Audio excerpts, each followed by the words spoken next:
Sudirman, salah satu terpidana kasus Vina Cirebon, menjalani sidang perdana peninjauan kembali (PK) di Pengadilan Negeri Cirebon, Rabu, tanggal 25 September tahun 2024, sore.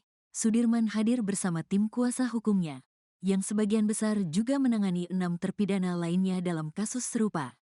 Sidang yang dimulai pukul 15.30 waktu Indonesia Barat diawali dengan pembacaan memori PK oleh tim kuasa hukum.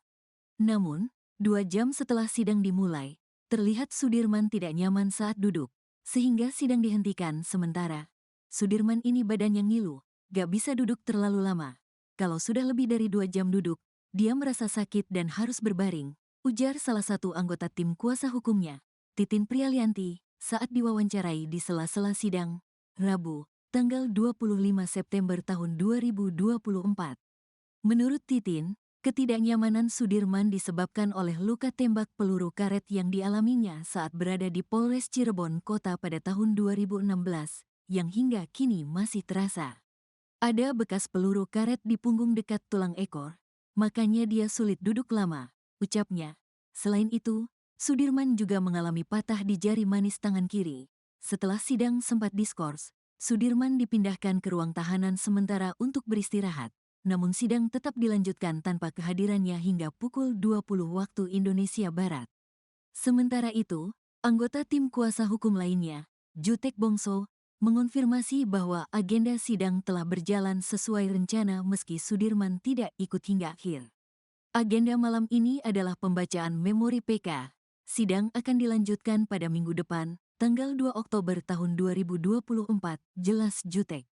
Sementara, Jutek juga menyebutkan bahwa untuk sidang hari Jumat nanti kembali ke 6 terpidana yang akan menghadirkan bukti ekstraksi ponsel serta saksi ahli IT untuk memverifikasi bukti-bukti tersebut. Ada bukti otentik berupa scientific evidence dari hasil ekstraksi ponsel, termasuk printout-nya. Ini sangat penting untuk membuktikan kebenaran, katanya. Andi Malinda Putri alias Linda mendadak mengubah kesaksiannya soal kasus Vina Cirebon. Linda seolah enggan ditunjuk sebagai biang kerok atas kasus Vina Cirebon. Padahal diketahui bersama Linda yang membuat kasus Vina Cirebon menjadi viral tahun 2016 silam. Kasus Vina Cirebon terjadi pada Sabtu 27 Agustus 2016.